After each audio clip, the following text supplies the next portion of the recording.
I was thinking, what better way to kick off a talk about letting go of certainty than adding a little uncertainty to our talk. Typically, what I do when I first start out my talk is I paint a picture of uncertainty. I sense some eye rolls in the audience. Oh God, not another one of these, another talk about uncertainty. Maybe what you're thinking is, welcome to my world. Or you might be thinking, what are you talking about? We're meeting professionals. Uncertainty is part of our job description, right? I spoke with Suki, who reminded me very politely that meeting professionals navigated probably one of the most uncertain periods in our entire lives with the pandemic, where meetings screeched to a halt, and now you're back full force with everyone wanting meetings, every kind of meeting, online, hybrid, in person. So I know you've navigated that. Now you're navigating equally the uncertainty of previously all being together in offices in one place, where now you're spread out over states and sometimes even countries. And Mandy, where are you, Mandy? Mandy reminded me, listen, we're meeting professionals. You adjust, you roll with it. So I recognize that uncertainty is the name of the game for you all. Navigating uncertainty can be exhausting. You can get numb by trying to figure out where to direct your energy. Frankly, as hard as you work to create certainty, life works just as hard to create uncertainty. Life sprinkles your journey with variables that are out of your control. So you know what I say? I say we give up. Not give up, but give up fighting uncertainty. Give up navigating uncertainty. Stop talking about how to cope with or deal with or manage through uncertainty. Uncertainty isn't to be avoided or even just tolerated. We need to go all in on uncertainty. We need to embrace it. Embracing uncertainty is the most powerful thing that you can do. And the first step in embracing uncertainty is we've got to accept our reality. Our reality that we can't bring certainty back. Ray, where are you? Ray mentioned in my bio, I've gone through mergers and acquisitions. Talk about a tsunami of uncertainty. I learned this lesson. You can't bring certainty back. Anyone here ever been through a merger and acquisition? Okay, you know the feeling. For those of you who have not, God bless you. You are fortunate. Going through a merger and acquisition is like having completely new leadership, a digital transformation, and an org restructure happen all at the same time. For myself, I know when I went through my first acquisition experience, I resisted the changes. I wasn't thinking about the future. I was trying to hold on to the past. I wanted to hold on to my role and what I used to do because I was comfortable there. I knew what I was doing. I knew the role that I played. I knew my value. But you know what? In resisting the changes, I stayed stuck in the past. Has anyone ever had that kind of an experience too, where you just want to keep things the way they were? Maybe you've even had clients or seen other people struggling to pivot, who are struggling to change in how maybe they do events. When I was talking to Jennifer Effelbein, and she shared with me, right, events have changed completely. Activation is the name of the game. Your audience no longer sits passively back and just takes in the information. You have got to engage them. So what if we had a better option? What if our option in taking on uncertainty is rather than to fight it, navigate it, resist it, what if we embraced it? Embrace the idea of uncertainty as if we just took it all in a day's work. Because you know what happens when you embrace uncertainty? Your energy is future focused. You focus on what you can control. We spend so much energy worrying about or trying to fix things that are out of our control. But the one factor you can control is the most important of all. You. How you react to change and your belief in yourself. And when you do that, you call your own shots. You create your opportunities. And so for the next 30 minutes, I'm going to take you on a journey and show you how you do that. First, we're going to start with your talent. In fact, as I go through the TEA framework, your talent, effort, and attitude, and please don't jump ahead, but I'm going to give you some exercises. We're going to have a little fun every step of the way. Okay, so first, I'm going to paint a picture, and you should see at the top of your worksheet, so you make sure it's the front of your worksheet, you'll see these two circles. And I'm going to ask you two questions. For the first question, I want you to just think about your answer, and then you'll write it down. For the second question, I'm going to ask you to close your eyes and think about, okay, what's the right answer for me? And then, not now, but in a minute, you're going to partner up with someone, okay? But we'll do that in a minute. So your first question to write down is, what do people say you are good at? Now, I was at Tanisha's session yesterday, so I know that, Marianne, people probably say you're great at invoicing. and accounting. I think they're going to say that's a strength. Okay? But you want to be thinking about what to, and really, this is one of those where it doesn't have to be a job description, but it can be, what is something that people constantly come to you and say, could you help me with this? You are so good at this. Now, this one you may want to close your eyes. And if those of you are panicked, like, what's this lady going to do? You know, you can just kind of blur your vision. But close your eyes, and I want you to think about, what are you doing when feeling at your best? When you are in the zone. You could be doing something for hours. And you are just on fire. And you are thinking, if I could just get paid more for this, I would only do this. Now we're going to have a little fun. You get to partner up with someone. The other part of that whole activation and engagement is help increase networking. I know that. We've got to have more of that in these events. So you're going to partner up, and it really has to be one other person. Okay? So do that first, and then I'm going to give you some instructions. Here's what came up for me. Here's what people say that I'm talented at, and here's what I think I'm good at. And your partner, I want you to not only listen for what they say, but I want you to observe them. Where do they light up when they're talking about something? I find out most of the time you can really pick up on someone and what really excites them by the energy. Okay, so partner, that's your responsibility. Then, in 2.5 minutes, and don't worry, I will time, I'll let you know when to switch.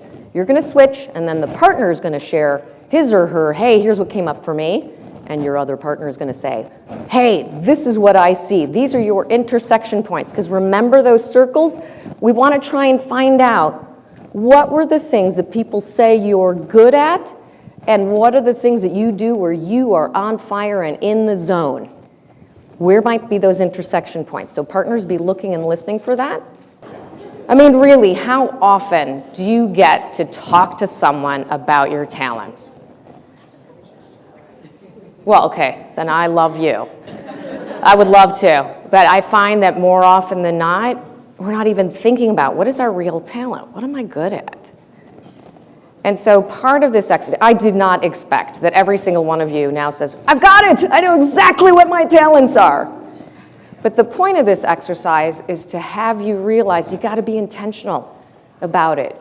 You have to start thinking about, what is it that I'm really good at? What is it that lights me up? What is it that people come to me constantly for?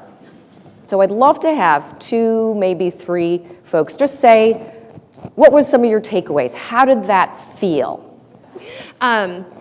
So I loved that we connected on her story. She's graduating in December from ASU, well, in the fall, or sorry, in the spring, but she's done classes in December, and how everybody, she's respectfully so young and already being, having accolades of leadership, organization, technology, and the list goes on in her creativity. And so I love the story when you talk to people to get to know them. They're more than a name, they're more than a body, they're a story, and I love that so much. So that's what I really enjoyed. And then you find a common ground with that as well. But I think it was a real opportunity. I know how much she loves her children and her boys and raising, and we've worked with difficult clients together. But it was super cool to have the experience, to see her soul light up, to talk about what really makes her tick at her job. And for her, it's connections. And it's like a really neat experience to see that. I love that. So you did exactly so the reason why I give that as an instruction is because when I've done this for other people, you can see, I love how you said that her soul lit up, right? Like that's it. When you just see them light up around something that they do or that someone tells them that they're good at. It's just such an amazing experience and we don't do it enough. So we each have a talent. Take the time to figure out yours. It may not be your job description or even the school subjects you excelled in, but taking the time to figure out your talent puts you in the driver's seat of your career and your life. It's step 1 of our TEA framework, and it helps you to recognize that you have talents that you may not even realize. Okay, so now we're on to E for effort. It's the second part of our TEA framework, and it's the most powerful action you control. Your effort is your energy. Now, the tough part in effort is you can put all your energy into it, but sometimes it's hard to know where do I put my effort? We've got so many distractions that pull our effort in so many ways. First, we're going to talk about where do you put your effort at work. Take your worksheet again. Bottom of your worksheet, you'll see a couple of blank slots, and I'm going to help you fill this in. And the first thing I want to do, this is how to prioritize your effort at work. Because God knows you've got enough demands as meeting professionals pulling you in all different directions. So I want you to start off, the first step I want you to take is to list your work challenges. Client who doesn't get back to me. Someone who owes me an answer and hasn't gotten back to me yet. A new budget that completely undermines everything I've planned for. Like, just start thinking, and I promise you, because I don't want to cause PTSD for anyone, we're going to solve this. Or excuse me, the next action I want you to take is you got a long list, and you can still keep scratching. I want you to circle those things you can control and check those things you can influence. And so when I say control, meaning it's within your power to do something about this challenge. You can call back the client, right? But think about what do you have in your control, right? That gets circled. And then those things that maybe you can't control, but you could influence, right? Someone on your team, maybe even a client. So those are the things that are going to get checked, okay? All right. I can tell you, yeah, you're having some fun. Third step. Anything that is not circled or checked, I want you to scratch it out, and scratch it out hard. Because the reality is, so this is an exercise that I do with executives in mergers and acquisitions, right? Where there's an uncertainty tsunami. And they have all these priorities, and they're trying to figure out, where do I focus my energy? And a lot of times, strategies shift a lot in mergers and acquisitions. And I'll say, but that's not in your control.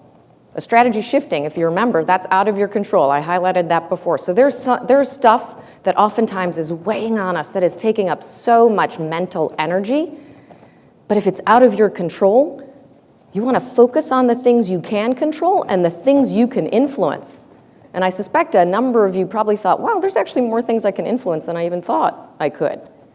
And the stuff that you can't, you got to scratch it out. Get rid of that. It's taken up way too much mental energy. And now the fourth step, which is really one of the more important steps that you can take in this whole exercise. And that is schedule time with your boss and colleagues to help you prioritize your list. Your boss could even be your client, your colleagues. What is most important at work? Are we agreed on that? Making sure you have agreement on what to prioritize, because that is really critical to how you focus your energy. That's what creates your effort plan. We all know an action plan. Action plans, we all have them. It's a to-do list. Anybody ever have a to-do list where it's gotten to 3 pages and it just feels like everything's a priority? So action plans can be distracting because it feels like I got to do all of this stuff. Your effort plan is to help you focus your energy for what's really the priority at work. So it's an exercise that at least starts to get you thinking that way. But what about life? What is our effort plan for life? Doesn't it feel sometimes that all of your effort for life is dictated by other people, where all your energy goes? You don't get to decide oftentimes, or at least it feels that way. It feels like you don't get to decide where your energy goes. It's decided by everyone else but you. And that could be tough, particularly when you're faced with so much uncertainty and you're trying to figure out, where do I direct my effort in life? I could talk to my family, but they seem to have their own thoughts on how that should be. And so you know what I suggest? You create your own board of advisors. CEOs have board of advisors. They use these board of advisors to help them direct the direction of their company. You can create a board of advisors to help you direct your company, to give you that outside perspective, to help you in life trying to figure out, where do I prioritize? Where do I direct my energy? Okay, so the first member of your board of advisors, the creative. You think outside the box. You are up on all the tech trends, you know the latest outfits, you know the color of the year. But the creative types are the ones who just help you think automatically outside the box. The next one is the pragmatist. This is the person who keeps it real. They're practical. So sometimes you need to have somebody who's like, all right, that's a great idea, but that person is key on your board of advisors. Next, the up-and-comer. So this person, usually, 3-8 years experience in the workforce, but they just get it. Mature beyond their years, they know all of the tech stuff. The fourth person in your board of advisors will be the networker. So that person, they have gazillions of followers on Instagram or LinkedIn. They just seem to know everyone. They typically have their pulse on what's going on, what's really hot in business. So not only can they connect you, but they can also be like, you know what, though? If you wanted to do this, this is a hot area. You should be in that. So the networker, because they network so well, not only can they make introductions, but they help you consider, okay, yeah, I could do that. I could move in that direction. All right, our last member of our board of advisors is the future you. Now, this doesn't mean I don't want you to imagine yourself, who am I 5 years from now? I'm not going to make you do that. What I want you to do is think about, who do you want to be in 5 years? And who is that person right now? But in 5 years, I hope to be doing what you're doing. Can you give me any advice? Having that person on your board of advisors is invaluable. Again, these exercises, I don't expect you to have everything complete. It's all done. You're ready to go. The part of this, as Anna said earlier, part of this is mindset, getting you to focus on your talent, being smart on where to direct your effort. And a big part of our effort is our energy. And where do we put that in work and in life? And a board of advisors can help you think past, because we can get stuck in routines. We can get stuck in a rut. We can start to just think, oh, this is life. And so a board of advisors, when you think through all 5 of those roles, can really help you think beyond just what's right in front of you. When you start thinking about, oh, who do I know that's kind of an up-and-comer that could actually help me think this through, you'll start to realize you know more people that fill these roles than you may have realized before. Hi, I'm Teresa with Event. You were also a step 1 too, girl. Yes, yes. So my question is, in regards to your council, if you will, how does it benefit them, and do you pay them? Like, what do we do to ensure Your board of advisors? Your board of advisors, exactly. Like, how do you keep them maintained as a part of your board? You pay Yeah. them. What benefits do they get? Okay, so I love this, thank you. And we didn't even plan this. You've like almost provided the segue, because the reality is for your board of advisors, I don't pay mine. I don't have them fly in 4 times a year, read the agenda. The board of advisors, what's the beauty of the board of advisors is they want to see you succeed. They see you putting in the effort and they want to contribute to that. They want to be part of that. Now, the reason why I'm really glad you asked this question is you don't want someone, when I said the pragmatist, you don't want the energy sucker. You do not want to put that person on the board of advisors who said, oh, you're not really good at that. You really should be doing this. You want every one of those board of advisors that I showed believes in you, knows who you are, and knows what you're capable of, but they each play a different role. They play a different role, so I'm really glad you asked that. You don't pay them. You want to have people on your board of advisors who want to see you succeed, who see your success contributing to their success. Those are the people you want to surround yourself with. Okay, so now we get to the A, your attitude, which frankly is, I'd say, one of the more powerful of your efforts that you have, more than your job proficiency or even your diploma. Being positive makes people want to be with you. But it shows, right? Positivity is part of who you are. The tough part is, man, it can be really easy to get a negative attitude, particularly nowadays with so much uncertainty, and maybe you're thinking of a client call. So you know what? I've got a suggestion for that too. We're going to do one last exercise to help you. How do we keep a positive attitude when you're getting to one of those moments and you feel like I could just strangle this person's neck? Okay, have we all had that? I think so. Okay, now I know I've asked you sometimes to think about some negative things, but don't worry, this is going to give you a solution. So I want you to think for a moment, and in the last part of the worksheet, this is just, you can write down the 3 questions, but I want you to think of a moment where you could see yourself slipping from positive attitude into negative attitude, a work moment. Could have been a client call. Maybe someone didn't follow through on a commitment. What's the reason this moment triggers me? You're not going to see positive unless you ask yourself. So think about, why is this triggering me, and am I only seeing the negative in this moment? Next question. How am I contributing to this moment? What role am I playing?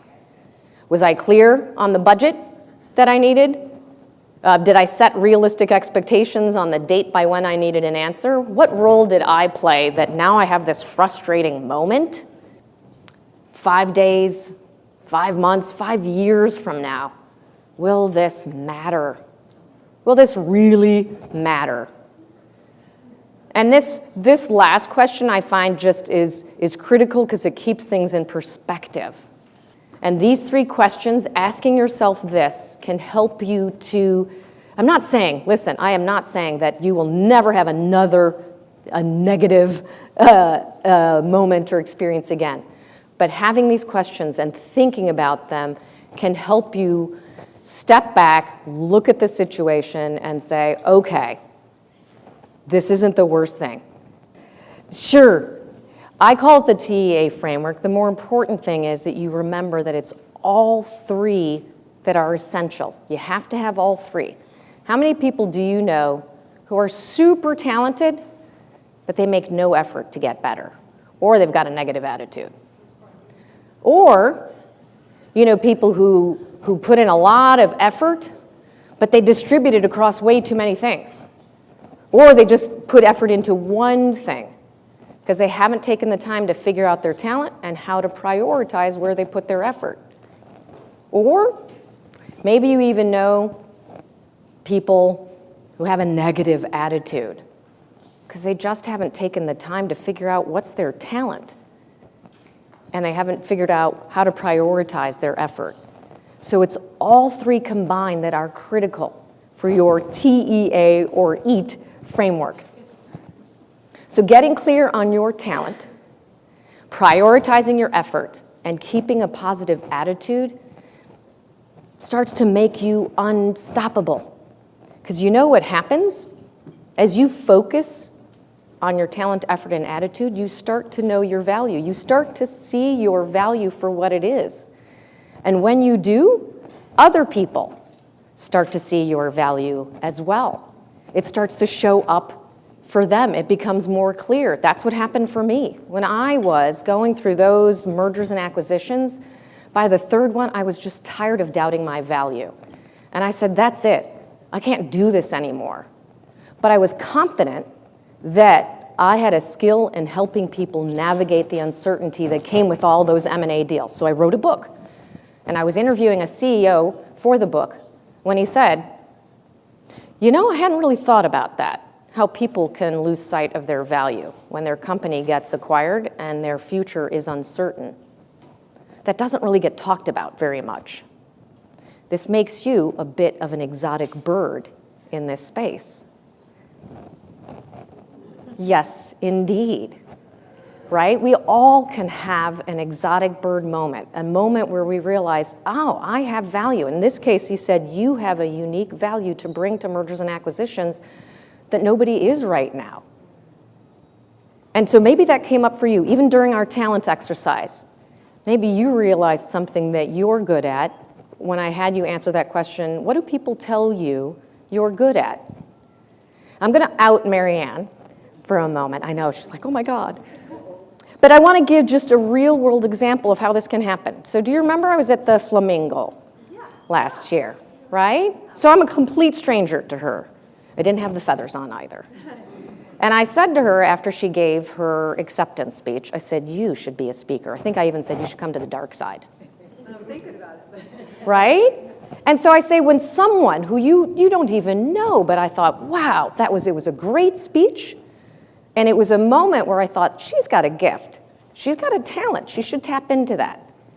And so you've had your exotic bird moment. And so I say, listen to those moments. When people come up to you, maybe not everyone's going to accost you like I did, but when people say to you, you're so good at that, think about that. Listen to those moments, because when you know your value and start to lean into that, that's when you start to see new opportunities, because all your effort and energy are focused on your talent, your effort, and your attitude.